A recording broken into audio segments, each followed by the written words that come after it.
ɓe haajaka heɗagol vidéo ji men ni sabu gongaji ko yewteten ton kon joni am ɓewngu ma taƴoɗamo ronka dépense de ɓiɓɓe ma ɓen ko Allah inni sa haɓide e ɓewngu ma wata dépense ɓiɓɓe ɓen haɓida e ɓewngu ma o heɓanama ronka fembude ɓiɗɗo on ko Allah wi'i sa haɓide e ɓewngu ma wata fembu ɓiɓɓe ma ɓen fi hiɗa jombi debbo go yaha dépense on non e ɓiɓɓe makko ɓen oya debbo ma to himo mayude heege kanko e ɓiɓɓe ɓen on debbo yalta ka yaasi ɓorno ha moƴƴa goɗɗo noddamo landomo inde makko o woola inde makko nden o landomo numéro téléphone o jonnamo o ƴetta 5 millions ne waɗu crédit ɓe yewta ɓe fotta e hawra e restaurant o ƴetta 10 mille o jonnamo ñande goo o noddamo ka makko o ƴetta 50 mille o jonnamo o hunta haaju makko e makko sabu oya no andi no jogui ɓikkoye weelakoye ka suudu baba maɓɓe dépense ataɓe ko hombo woni sabu ko an o gorko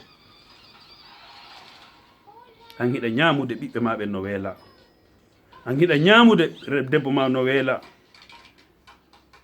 jawdi wona ko naɓore lahira koko wallitore fi lahira rewɓe buy no soñji wona heureux ko galle mum woɓɓe ne sikka ko yaltidigol ɗo e katkaji ayeɗo rewɓe goo billahi wallah wa tallah modiɓɓe maɓɓe ɓen no jogui biyeji hiɓe ɓiɗi ɓuuri hay wonɗo Fuuta Jallo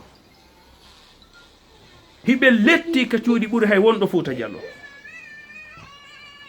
hara ko wonɓe ka caƴe ma wonɓe ka caƴe inne kaari no mari mbuuɗi ndaaru ɓeyngu makko ndaaru ɓiɓɓe makko ɓen si goɗɗo innama ka men ko commerçant jo ma ko businessman jo ma ko marɗo jawdi ma ko oustage jo himo mari yiƴƴi to ndaara ɓiɓɓe makko ɓen ndaara ɓeygure nde sinda danka ko ɗon feeñata na yago kañum waɗa ɗo Bamako o wil waɗa jasneri wil pikka ɗum yaara haɗno holɓonno jogo téléphone wi jani kamen yiyata kon jogui téléphone ji tati no señƴiɗe e majji hara debbo makkon ko noddanoto jogui noddanoto hara connexion ala ka téléphone hulen Allah yo worɓe hulen Allah koko mi yiiri nde yiitere an Conakry ka ɓinata ɗon Bambe to mi yiiri yiitere an debbo on jilbab makko on nange ngen tappinomo ha sanjiculaire ko mi yiiri kadi Madina par ce que mi yaha mi daro min daara mi waɗa itibar mi daro min daara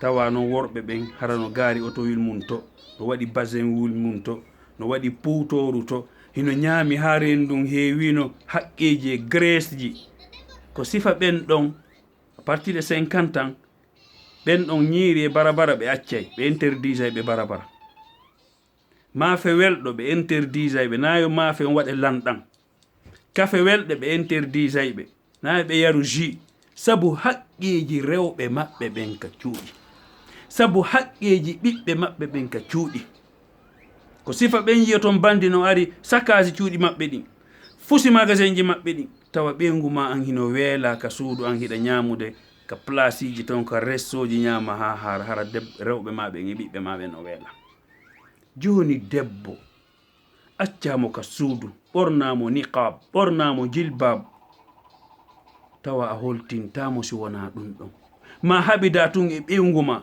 wi'a lettiraymo heege a noddata téléphone fiiɗa jogui debbo go yaha waloɗa toon dépense a ɓiɓɓe on ɗon ɓen okkora ɓiɓɓe on ɗon ɓen ɓe ñaama okkora ɓen ɗon ɓe yara inna jiwo si Allah jaaɓi en huwodiray mi hollete ko min woni hombo an a okkiraka o ko waɗida guerre ko okkara o ko ya wuurido e makko giggol e yurmede kono woɓɓe wallahi ɓe mérita okkegol hay ñaariru sakko ɓe okke banu adama sabu woɓɓe ko dugula woɓɓe ko andi ko fewndi ko woɓɓe no o porto ala ña ala jikke porto si falama guɗɗum e juuɗe ma si a tutti o mettay si haaju makko on gasi e ma o wa'ay wasi o meeɗama andude way o ɓenare ɓe c'est la même chose hande enen fulɓe ɓen woɓɓe ko noon wayi ɓe jombay ɗo jiwo hitande kala ɓiɗɗo ha ɓe anda ɓe escantimo ha ɓe anda o froisike ha ɓe anda o waɗi ras ha ɓe anda ken faaletuko ha ɓe anda ken bugatuko ɓe fuɗɗo noon yaltinde jikkuji maɓɓe bonɗi ɗi sa faala haygoy min mokkidima e ɓiɓɓe mame sa faala fulkanno mi faalakama awa ƴettu ɓiɓɓe ɓe wattaɓe kaɓe wonno ɗon ya subhanallah wallahi sahabaɓe nani ɓe wurirno joni noon en faala laamu enen worɓe ɓen buy e men hande ko ni ɓe wayi ko maltretugol rewɓe wullina rewɓe soñja rewɓe trompa rewɓe hande worɓe buy e men ko noon wayi ɗum waɗi hande bande hande mo heeɓi ɓiɗɗo debbo raɗa maapi sabu fo yagal ngal ɗuɗum a jombi jiwo on haɓi moodi hawre ronkata wonde hakkunde jombindirɓe kono wata lettir ɓiɓɓe ma ɓe heege calculisa ɓe ɓiɓɓe ma fini bimbi ɓenna nene ɓayna Europe ɓenna nene mi ñamay tawa saku maro on lannino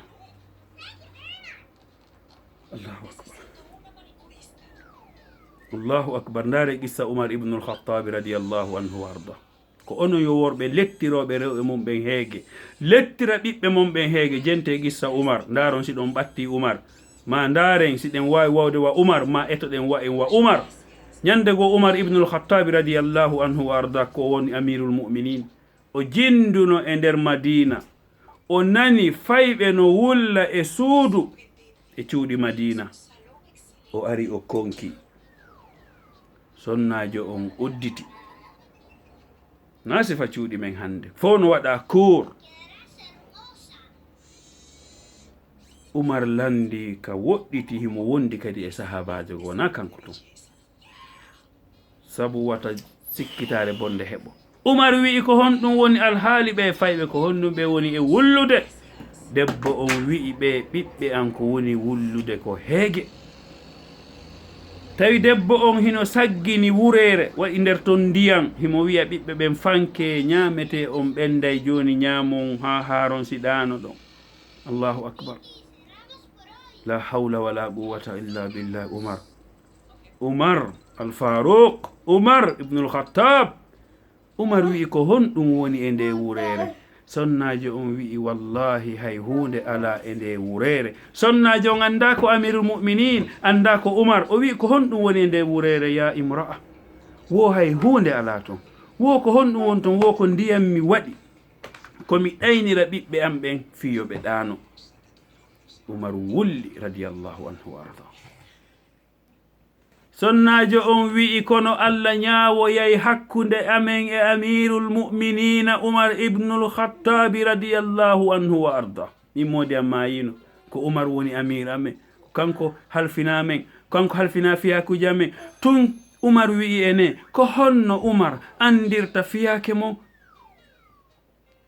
sonnajo on wi'i ko honno Umar halfinirte men o ronka tefugol fi amen Umar tami hoore nden wawi wasi ko addunan fof ƴettuɗa fawɗa e hoore Umar hande ndaare worɓe lettiroɓe ɓeygu mum heege lettira ɓeygu mum angal dépense si ɓe haɓidi e debbo ɓennayi huwodira ɓe ronka dépense de debbo ɓikkoy ko hara si nawni ɓe sorantaɓe ordonnance naafi ɓe sorna ɓe conki Umar ko honɗum o waɗi o wi'i yo on sahabajo ɗowtumo ko baytul mal ɓe hewti ka baytul mal wono 50 kilo mbahe Umar waɗi ha 50 on heewi o fokkiti wakkagol gorko sahabajo inni ya amiral mu'minin ko mi wakkantomamo a wakkatako mo yeeso on kan woni ardiɗo gomɗinɓe ɓen Umar wi'i yo accitan mi wakko o inni ko min wakkoto Umar inni ene a rondano tolan bakkatu janɗi yawmal qiyama gorko inni o inni o accitan mi rondo ko min woni amirul mu'minin Umar rondi 50 kilo mbahe on ha hewti ka sonnajo on Umar tawi yiite ngen ɗanike pay koye ɗanike Umar ari huɓɓini yiite ngen wutti ha curkikin wullini gite Umar ibnul Khattab Umar defi inni yoɓe findin pay koye findina pay koye ñaami ha haari Umar wi'i mi iwataka o sonnajo ɗo fanni man tan mi yaali pay koye no jalira wano mi yiruno pay koye no wullira ko mi ari ɗo sabu heeke Umar al-Faruq debbo on wi'i an on de ko an fotuno wonde khalifa ko an fotuno wonde amirul mu'minin hara wona Umar wi'i quli khayra wowlu ko moƴƴi sabu Umar no andi sonnajo on anda ko kanko woni Umar issa on no juuti kono daroɗen ɗo fi ka Umar ƴetti 50 kilo mbahe wakki ko gorko o rajul wari o jonni o debbole wona ɓeygu makko ko fiitum woni ko kanko woni amir honto noon hande worɓe lettiroɓe mo ɓeygu mum heege fiya Allah arkisima jawdi inna hiɗa andi sa jonnali debbo ɓiɓɓe ɓe ñamata hiɗa andi sa sodnali ɓe conci ɓe holtata an hiɗa ɓorni ha moƴƴi jogui téléphone ji moƴƴi ɗan jogui ɗo goɗɗo la ilaha illallah muhammadan rasulullah. Hulen Allah ko yo worɓe, hulen Allah ka ɓengure men. Istawsu bin nisa'i khayra. Ko honno non gorko wonirta hiɗa lettude ɓengu ma, letta ɓiɓɓe ma ɓen heege, ɓen ɓiɓɓe nawyoya inna ɓe yiɗete, ɓe yiɗatama abadan. Sabu neneɓe ɓen ɓe yewtay ɓiɓɓe ɓen. Baba mon wallatano lam, baba mon dankaki lam, baba mon lettilan fi mon, baba mon tel filan, hara ko noon woniri. Ɓen ɓiɓɓe ɓe yiɗatama abadan. A nawyoyay tawa hay pooti hundiyan a heɓata ko addane. Waloɗa maya munkare nakkiɗon sabbi ma ka gaburu ɓe landoma noon.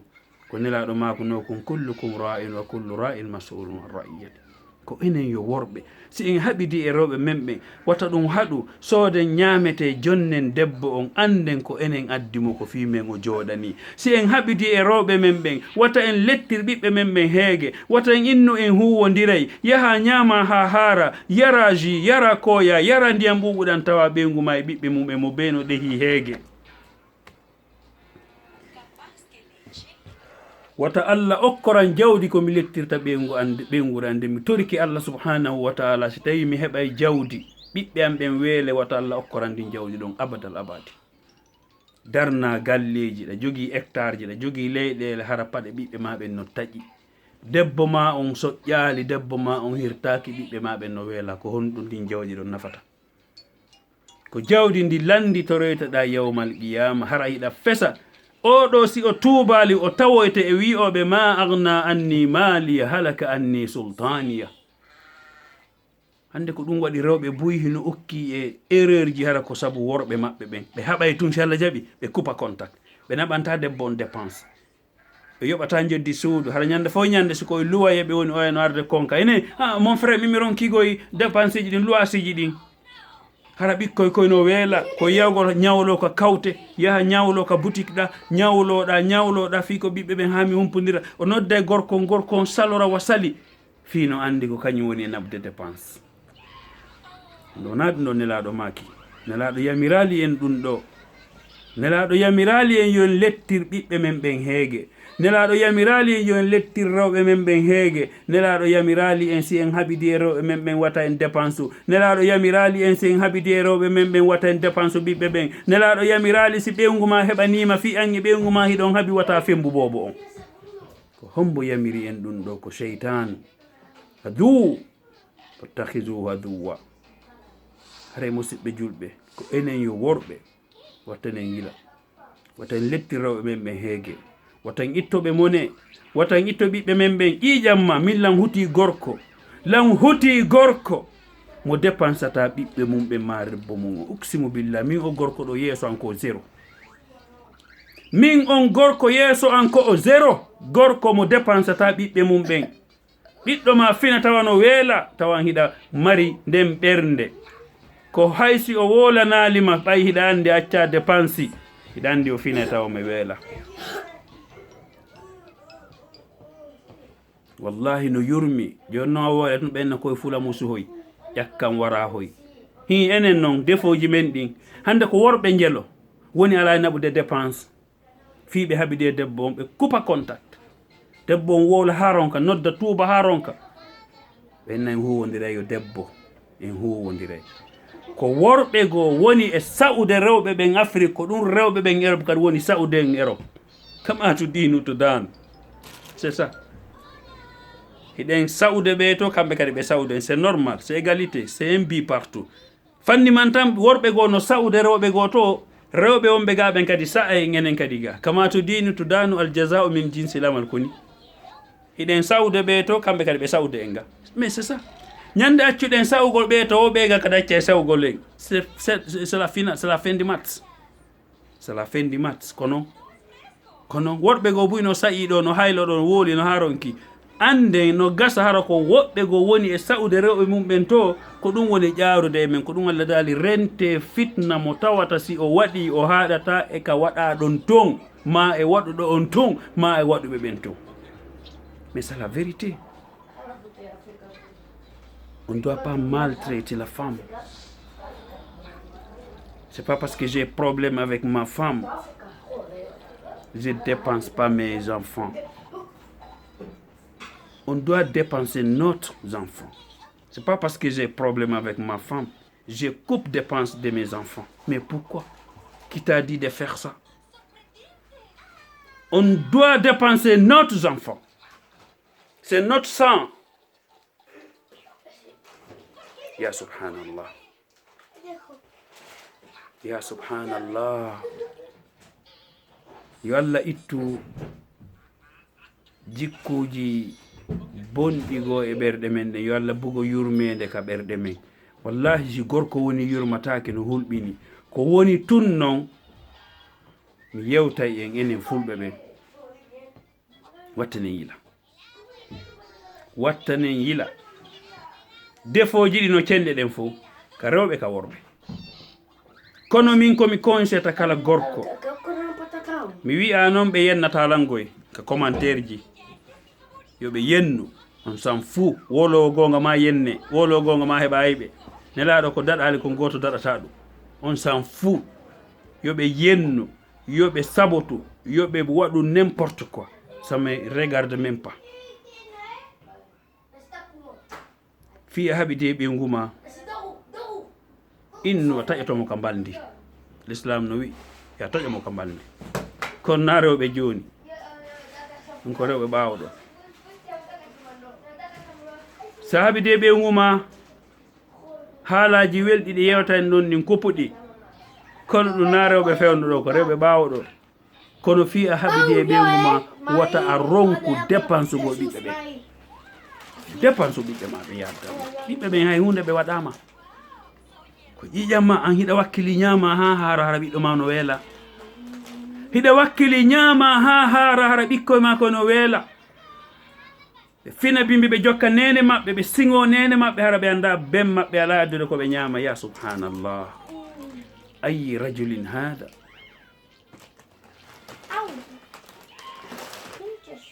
Et avec tout ça, on a vu ce qui est en train de passer. Il faut que nous ayons soutien. Jamma on hay goto joni anda haqqe mum. So haɓidi ɓengu ma haɓe kono dépense ɓiɓɓe maɓe.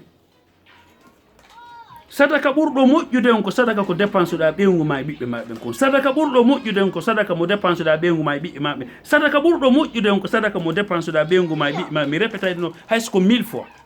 Sadaka ɓurɗo moƴƴude on ya Abdallah ko sadaka ko dépensuɗa ɓengu ma e ɓiɓɓe maɓen kon. Ɓengu ma toroma coggu paɗal saloɗa.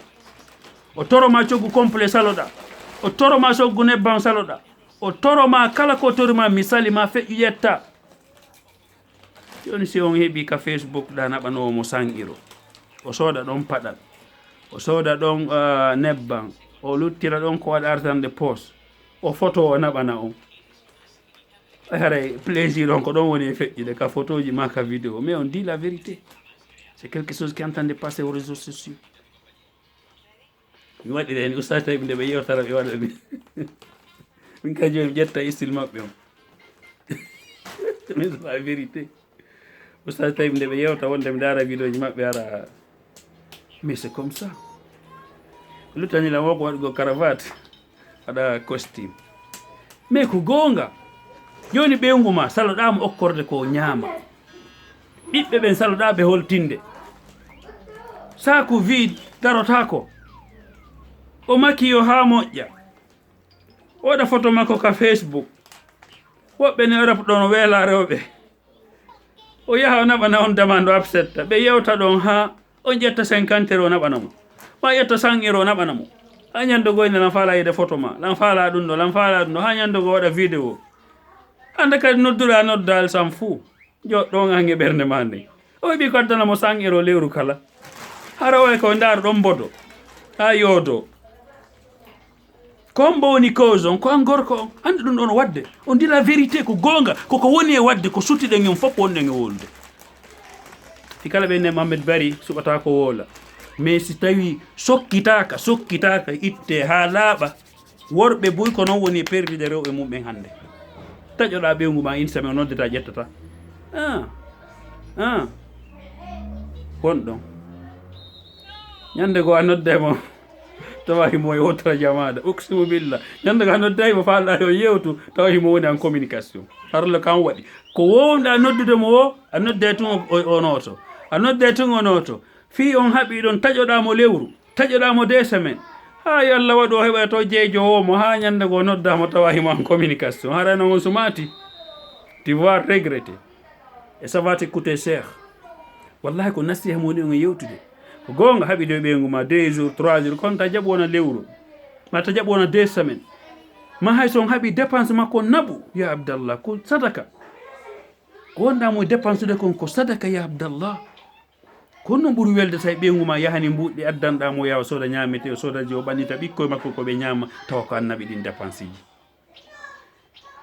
wallahi na mantagol mi yaali o yette bariɓe yette barijo no waɗi jalouse yette barijo no fiddi yette barijo no ñaaɗi yette barijo sonkay kono yette barijo dépense e ɓeygure mon de uksimo billah ko minen woni premier dow hikka ɗon yette soɓɓe jalloɓe mbaɓe ma baɓe hikka ɗon mi anda kono ɓe ardita ɗon kono ko minen dow woni premier yette barijo no fiddi yette barijo sonka yette barijo no ñaaɗi yette barijo no waɗi jalouse kono yette barijo yiɗa ɓiɗɗo mum letto heege on aime nos enfants.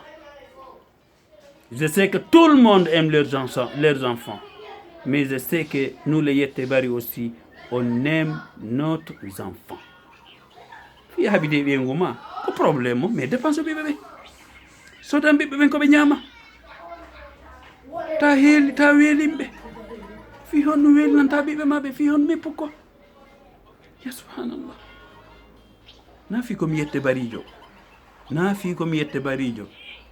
Mi wonde ko ba wonde ko bari wonde ko jallo wonde ko so min komi pour tous les Guinéens komi yettoje ɗon fof la jogi par ce que komi pollo et je suis fier komi woni ko won tum mawɓe am ɓen ko bari fembinmi Mohamed Bari si wona ɗum wallahi musidɓe juɓiɗa yiiɗi on fof ko mun yewde ɗo ko fof ko nasiha fi a haɓi de ɓeygu ma dépense mum fi haɓi de ɓeygu ma dépense ɓiɓɓe ɓen wata en ƴettuɗo tun jonnugo ɓe rewɓe men jilbabuji ni qabuji fi tan sodanɓe conci ma an hiɗa mari biyeji taw ɓeygu ma himpare keri kanko attoto ka guesa kanko e mo wala hay fus ko kamɓe fof pirdata toon remuru ndun soppino ha juuɗe mum fo waɗi boowo hulen Allah assalamu aleykum wa rahmatullahi